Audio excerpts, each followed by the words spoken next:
Welcome. Hi, I'm Ida Reis, certified divorce lending professional. And this interview is part of the Divorce Literacy series from the Divorce Lending Association. And today I have with me Tatiana Dadykina. Welcome. Welcome, Tatiana. Hi, Ida. Thanks for having me. Oh, you're quite welcome. Would you kindly introduce yourself by giving us some information about your financial planning practice and why you chose divorce planning as a specialty? Of course. Yeah. Well, I have an entire alphabet soup after my name. I'm a certified financial planner. I'm an accredited investment fiduciary. And last but not least, I'm a certified divorce financial analyst, or CDFA.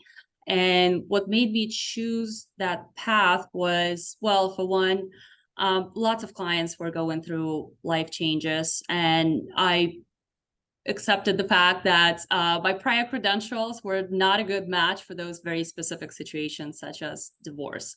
And number two is I've been through a divorce myself, and I know it's not easy. And lots of people out there need help once they decide to take that leap. Yes. And we often, I guess, work together because of the certified divorce lending professional. And since the mortgage and the real estate is a big part of your financial planning, I have the pleasure of working with you with some clients. If you had a client, because each divorce is unique and everyone experiences their own unique journey through the process. And if you had a client sitting in front of you, or you were just at an event and somebody asked you, well, what should I do? What kind of heads up advice would you give someone like that? Yeah, good question. Well, the divorce is always an emotional roller coaster, right? People tend to make terrible decisions, especially during early stages, when we all experience anger and sadness and shock or betrayal. We can get easily confused and turn on the panic mode. So I would say first thing to remember is you're not alone on this journey. There are other people out there who've been through it. There are professionals who can help you. There's your friends and family. As far as the professional team, I strongly recommend, even if you think that you don't have a big case and the divorce is fairly amicable, I strongly recommend working with a legal professional and with a financial professional, preferably CDFA like myself, and a therapist who could help you and your kids to get through the hard times.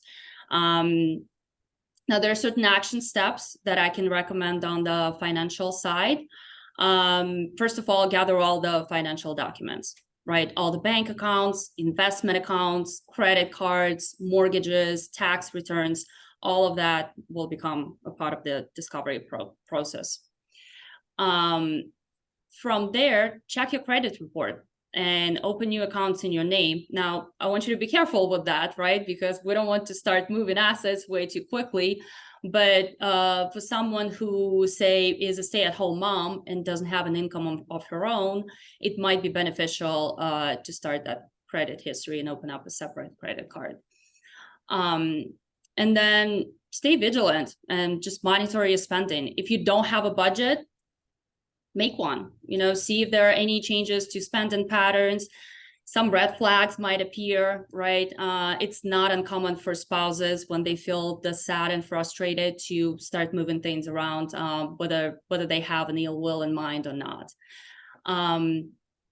And then I'll ultimately contact a legal professional and see if perhaps a mediation is the right thing for you.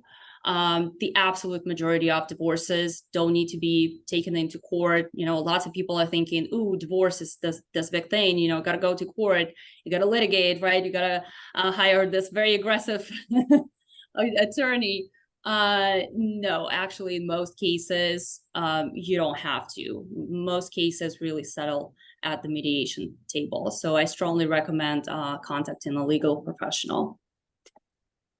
And I mean, the bottom line is just stay informed, weigh your options carefully, and don't do it all yourself.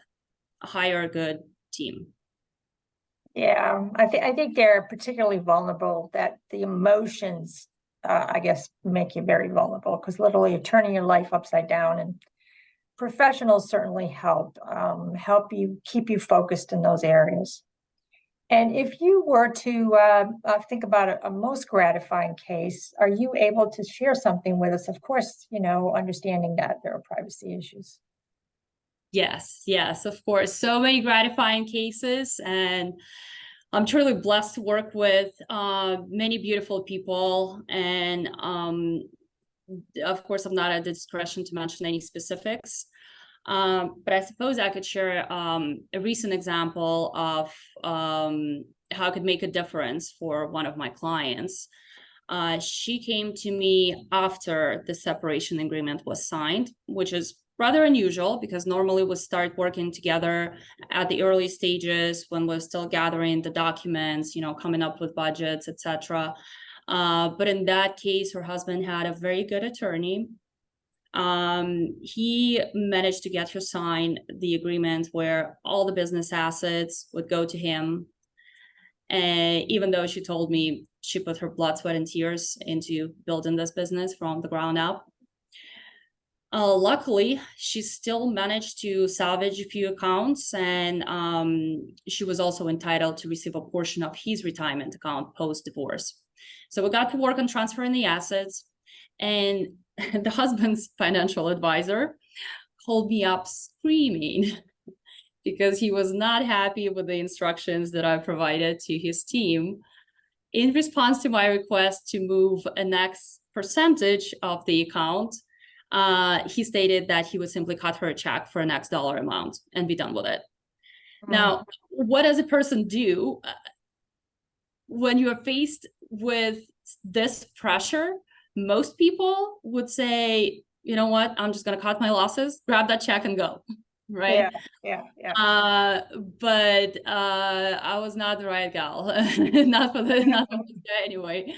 So the problem therefore, I understand that I'm kind of getting into the weeds a little bit here, but whenever we're talking about the percentage, about the account splits, it is implying that any growth in the account, any interest, any dividends, etc., from the investment accounts will also be transferred in the future.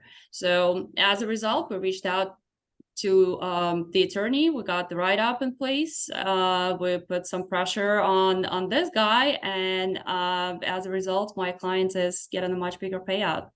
So I call it a success story. But of course, there are other examples too. Every case is very unique. I'd say the common theme is really just, for me, my personal goal is to ensure that my clients have the support they need, whether this is through running financial projections or coordinating with their divorce team, finding the right professionals, such as, lending professionals like Ida here. But yeah, the most gratifying moments come when I see people finally happily uncoupled and moving forward with their lives. Yes, and it's so wonderful they have somebody like you sort of guiding them through, and just a very strong advocate for their interests. That's really nice. Okay, do you have any final thoughts to leave for our listeners today?